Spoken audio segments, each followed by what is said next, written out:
अगर आज मैं सुप्रीम कोर्ट की जज बन जाऊं ना, तो जब तक मैं उस सीट पर हूं सब मेरे सामने सलाम करेंगे, लेकिन जब मैं वहां से निकलूंगा देखो चमारी जा रही है, वो भीमटी जा रही है। बाबा साहब ने संविधान में एक बार भी दलित शब्द का इस्तेमाल नहीं किया। उन्होंने अनुसूचित जाति अनुसूचित जनजाति का इस्तेमाल किया और 1956 में उन्होंने हिंदू धर्म को छोड़कर बौद्ध धर्म की शरण में गए और उन्होंने पूरे भारत देश के लोगों को मैसेज दिया कि यही एक धर्म विश्व में इकलौता है जो आपका कल्याण कर सकता है। तो आप हिंदू धर्म को छोड़कर यहाँ पर जो व्यवस्था आपके ऊपर अत्याचार करती है, शोषण करती है, गुलाम बनाती है, आप उस व्यवस्था को लात क्यों नहीं मारते? लेकिन विडंबना कि आज बहुजन समाज के लोग वही चिपक रहे हैं, गालियां खा रहे हैं, लाठियां खा रहे हैं, बहन बेटी की इज्जत के साथ में खिलवाड़ करवा रहे हैं। भाई शर्म आनी चाहिए ना। क्या तुम घोड़ी चढ़कर क्या बन जाओगे बताइए? अरे चढ़ना है तो हवाई जहाज में चढ़कर जाओ ना, एरोप्लेन लेकर जाओ, तब तो हम माने कि हाँ भैया बाबा साहब के अनुयायी है, उनकी बातें मानते हो। लेकिन नहीं, बहुजन समाज सिर्फ घोड़ी तक, डीजे तक, यहीं तक सीमित हो गया। और एक बात मैं बिल्कुल साफ कहना चाहूंगी, बहुत सारे लोगों को बुरी लगेगी, जो लोग बाबा साहब की जय जयकार तो करते हैं, लेकिन आज जाति के आधार पर इतने गाने भारत देश में बन रहे हैं, डीजे में, शादी में, आप तमाम जगह देखें कि जाति के आधार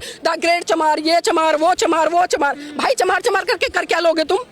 क्या कर लोगे? क्या बाबा साहब ने आपको चमार पर रहने के लिए कहा या बाबा साहब ने आपको चमार बनने के लिए कहा? बाबा साहब ने जिस व्यवस्था से, बाबा साहब ने जाति तोड़ने की बात की, लेकिन आज बहुजन समाज के लोगों ने इतनी जातियां बना दी, कोई जाटा बनाए, कोई चमार बनाए, तो कोई कुछ बन रहा है, कोई कुछ बन रहा है। तो जब आप खुद ही संगठित नहीं हो तो हम उन महान पुरुषों के, उन संगठनों को क्या ब्लेम करें या उन बहुत क्या बात कर रही है? दुनिया की सबसे महंगी ब्रांड चमार है।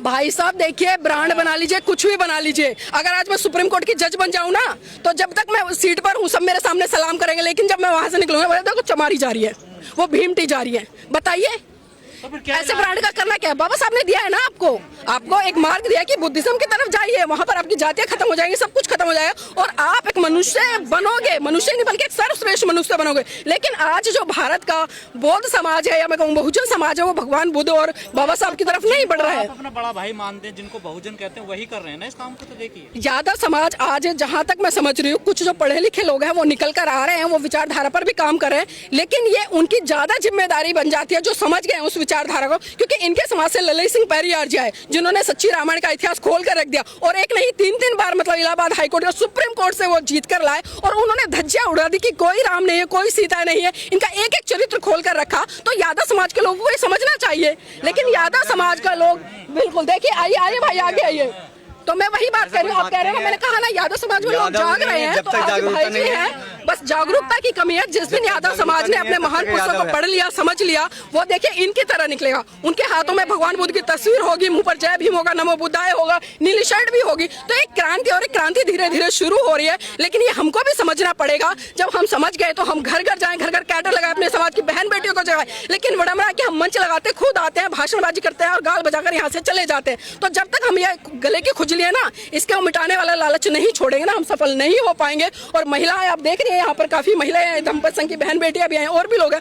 तो ये लोग कहीं ना कहीं सीख रहे हैं, समझ रहे हैं, क्योंकि जब एक महिला शिक्षित होती है ना और जागरूक होती है तो उससे कई परिवार नहीं बल्कि आस पास का समाज भी जागरूक होता है। तो ये आज बहुजन समाज के तमाम लोगों की जिम्मेदारी बन जाती है जो बाबा साहब के। जी, फिर शासन है, संविधान का राज चल रहा है, तो फिर एक आदमी को बारात क्यों चढ़ा देते? पुलिस आपकी है, पुलिस आपकी है, प्रशासन आपका है, शासन आपका है, सत्ता में कौन सी मानसिकता के लोग हैं? वो वही हिंदूवादी लोग हैं जो 4 वर्णों में इस भारत देश को विभाजित कर रखा है, जो कहते हैं कि हम ब्राह्मण हैं, हम सबसे श्रेष्ठ हैं। एक नीचे है उससे, वो कहता है हम क्षत्रिय, हम योद्धा हैं। एक कहता है कि हम वैश्य, हमें व्यापार करने का। और एक शूद्र है, शूद्र में तमाम जातियां आती है, 4000 से ऊपर जातियां, वो क्या है? वो इन सबकी गुलामी करे। क्यों करे भाई गुलामी? तो इस बहुजन समाज जो शूद्र है उसको समझना पड़ेगा कि वो किसी का गुलाम नहीं है। और जब तक आत्म सम्मान की लड़ाई को हम नहीं समझेंगे ना, ये अत्याचार चाहे घोड़ी पे हो या बहन बेटियों के साथ में हो या जाति के आधार पर आए दिन घट रहे ना, ये घटते रहेंगे। तो हमें सिर्फ और सिर्फ बाबा साहब की बात माननी। और याद करो वो 1956 वाला प्रकरण, 14 अक्टूबर को बाबा साहब ने जब बौद्ध धर्म की शरण ली और इस देश के लोगों को बहुत बड़ा संदेश दिया कि आप उस गुलामी से निकलो, इस व्यवस्था से निकलो। और जिस दिन उस व्यवस्था परिवर्तन की तरफ हम बढ़ गए, तो मैं कहूंगी कि फिर से वो दिन होगा जब भारत से नहीं बल्कि पूरे विश्व से सिर्फ एक ही गूंज दिखाई देगी कि ले अंत मन दीप भाव, ले अंत मन दीप भाव, मूल मंत्र बने स्वयं के स्वामी, गूंज उठे हर बस्ती से बुद्धं शरणं गच्छामि। तो क्या धर्म बदलने से अत्याचार नहीं होता? मैंने धर्म बदलने की तो बात ही नहीं करी। और क्या कह रही? मैंने व्यवहार को बदलने की बात की है। बुद्धिज्म कोई धर्म नहीं है, एक जीने की कला है, एक सर्वश्रेष्ठ कला है, और जो इसकी तरफ बढ़ेगा। आज मैं नाम के पीछे बोध लगा लूं और मैं गालियां दूं तो क्या मैं बोध हूं? मैं दारू पीऊं तो दब के क्या मैं बोध हूं? क्या मैं दूसरी बहन बेटियों को बुरी नजर से ताकूं क्या मैं बोध हूं? दूसरे लोगों को मैं गंदी गंदी गालियां दूं क्या मैं बोध हूं? बताइए। बोध का मतलब है आपकी जो स्थिति है, और खासकर मन की, क्योंकि आज से 2500 वर्ष पूर्व महाकाणिक तथागत बुद्ध ने साफ साफ कहा धम्पत की पहली गाथा में कि मनोपुबंगमा धम्मा मनोसेठा मनोमया मनसा चैपद उठे न भास्ती वा करोती वा ततो नंग दुख मनवैती चक्कंग व बहतो पदंग। अर्थात मन सभी प्रवृत्तियों का अगवा है।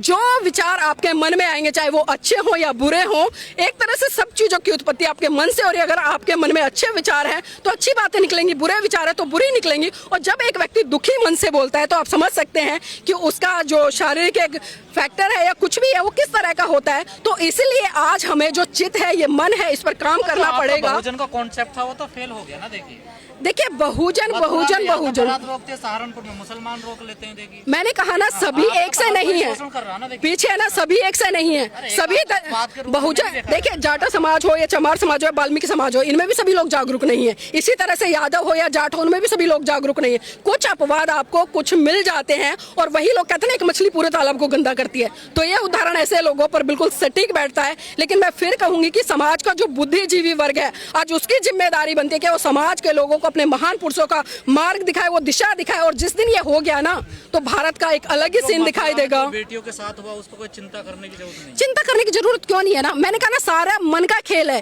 क्योंकि जो आपके मन में बसा वही तो निकल रहा है। और ये सांस्कृतिक परिवर्तन है, क्योंकि हमने धर्म तो बदल लिया, हमने बोध तो लगा दिया, लेकिन जो हमारी चित्त की प्रवृत्ति थी वो तो नहीं बदली। आज भी वही वो हिंदू वाली सोच है कि हमें दूसरी की बेटी को गलत देखना है। मैंने शुरू में ही कहा था कि आज जो होली मना रहे हैं लोग, आज हिंदू को देखिए तमाम बहन बेटियों को गाली दे रहे, कोई कहीं से छेड़ रहा है, कोई कहीं से छेड़ रहा है। तो क्या है ये? कौन सी संस्कृति है? क्या ये वो संस्कृति है जो बुद्ध की बात करती है? क्या ये वो संस्कृति है जो भाईचारे की बात करती है? या ये वो संस्कृति है जो बहन बेटियों को एक साथ लेकर आगे बढ़ाने की बात करती है? लेकिन इस आंदोलन को लेकर किसी बड़े नेता का कोई बयान नहीं आया। देखिए बड़े नेता कौन है? किसको कह रहे हैं बड़े नेता? किसको कह रहे हैं? तेजस्वी यादव, अखिलेश यादव जी। जब उनके ऊपर अत्याचार शोषण होता है, जब उनका कार्यालय धुलवाया जाता है मुख्यमंत्री, तब उन्हें जब पता चलता है मैं हिंदू नहीं हूँ, मैं शूद्र हूँ, तब वो कहते हैं मैं हिंदू नहीं हूँ। विधानसभा में वो कई बार रामचरितमानस उठा लेते हैं, तब वो कहते हैं कि नहीं हम शूद्र नहीं है। लेकिन वही अखिलेश जब उनके पिताजी एक्सपायर हुए तो क्या कर रहे थे?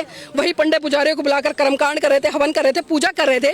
तो ये राजनीतिक लोग हैं, चाहे वो अखिलेश हो या अन्य कोई भी हो, इन लोगों की बातों में हमें नहीं आना है। मैं बार बार कह रही हूँ, जब तक समाज के लोग जागरूक नहीं होंगे और जब तक एक सम्यक दृष्टि रखते हुए सोच विचार नहीं करेंगे ना, तब तक ये नेता भी आपको ठगेंगे और तमाम संगठन भी आपको ठगेंगे, हर लोग आपको ठगेगा। तो आज ये बहुजन समाज के लोगों को समझना है कि आपकी दिशा क्या है, आपका भला कहाँ है, और आपका कोई कल्याण कर सकता है तो कौन कर सकता है? भला कथावाचकों के पास जा तो रहा है सारा। हाँ तो जा तो रहा है, भेजिए ना, आप भेजिए अपने घर की पत्नी को, भेजिए अपनी बेटी को, भेजिए अपने घर की महिलाओं को, भेजिए अगर भला हो रहा है तो। जा तो रहे हैं, कौन लोग हैं फिर? आपके घर से जा रहे हैं, मेरे घर से जा रहे हैं, आपके घर से जा रहे हैं कथावाचकों में, आपके घर से जा रहे हैं, आपके जा रहे हैं, आपके से जा रहे हैं। बताइए मैडम, जा रहे हैं? आप जाते हो कभी? पूछे कौन जा रहा है? वो भीड़ नहीं है, सिर्फ वो चमचे लोग हैं, और जो बीजेपी आरएसएस की तरफ से भर के वहाँ भेजे जा रहे हैं वो लोग हैं। लेकिन जो जागरूक लोग हैं, देखिए वो यहाँ खड़े हैं। अब देखिए ये जागरूक लोग हैं जो यहाँ पर खड़े हैं। 100-200 कहते ना, आग फोड़ने के लिए ना एक चनाई काफी होता है। तो आप इन 100-200 की तुलना मत कीजिए। एक जागरूक व्यक्ति, बाबा साहब अकेले थे ना, बाबा साहब अकेले थे ना, भारत का संविधान लिख दिया, और उसी संविधान की वजह से आज ये जो कथावाचक जिनकी बात कर रहे हैं ना, ये कथाएं कर रहे हैं, इनकी जो कथाओं में भीड़ इकट्ठी है, उनकी आज महिलाएं आज पुरुषों के साथ में कंधे से कंधा मिलाकर खड़ी है ना, अपनी अभिव्यक्ति की आजादी का यहाँ इस्तेमाल कर रही है। तो ये बाबा साहब की देन है। एक अकेले काशीराम पैदा हुए थे जिन्होंने उत्तर प्रदेश में 4 बार परचम लहराया, जिन्होंने बता दिया कि बहुजन समाज का दबा कुचला व्यक्ति, एक आलू बेचने वाला, सब्जी बेचने वाला, नाली साफ करने वाला भी इस देश की सत्ता पर बैठ सकता है। और वो मजा देखा है। इनको कल को देख लेना, आधे कहाँ मिलेंगे? कहाँ मिलोगे भाई? कहाँ मिलोगे? यही मिलेंगे, यही मिलेंगे। जो कल को कहाँ मिलने वाले का प्रश्न आप पूछ रहे हो, तो जो कल मिलने वाले और जो आज यहाँ पर है वो यही मिलेंगे, इसी वेशभूषा में मिलेंगे। कल होली तो हर जगह मिलते। ये खुद ही बोल दिया, आपने खुद ही साबित कर दिया कि यही मिलते हैं। जी जी जी देखिए हम जितना बड़ा बदलाव की उम्मीद आप लोग करते हैं वो हो रहा है? कितना बड़ा नहीं होगा, क्यों नहीं होगा, जब प्रयास किए जा रहे हैं तो होगा, ऐसी बात नहीं है। प्रोग्राम में आप भी वही 10-20 नहीं ऐसा नहीं है, 10-20 हमारे साथ और भी बहुत सारे 10-20 और हो जाते हैं, उनके साथ और 10-20 हो जाते हैं। एक पूरे देश के एक ही जगह थोड़े इकट्ठे होंगे, हर जगह हर जिले में हो रहे हैं इकट्ठे। ये 10-20 की देन है कि आज यहाँ दिल्ली में पूरे देश से लोग आए हुए हैं, ये 10-20 लोगों की देन है। आइए वीरेंद्र जी, लो।